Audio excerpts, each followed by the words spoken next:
Direktorat Reserse Narkoba Polda Sumsel memusnahkan 7 kg sabu dan 589 butir pil ekstasi hasil sitaan sepanjang Agustus 2024. Narkoba tersebut dimusnahkan dengan cara diblender dan dicampur cairan pembersih.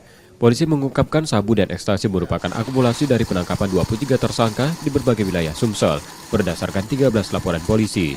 Di antara para tersangka, 15 diantaranya adalah residivis kasus narkoba dan salah satu tersangka merupakan calon anggota legislatif gagal dalam pemilu 2024 AH.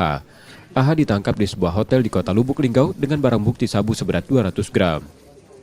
Jadi kita akan bertransaksi dengan pengedar yang caleg itu, terus undercover buy berarti Bang? dia yang mengantarkan ke hotel.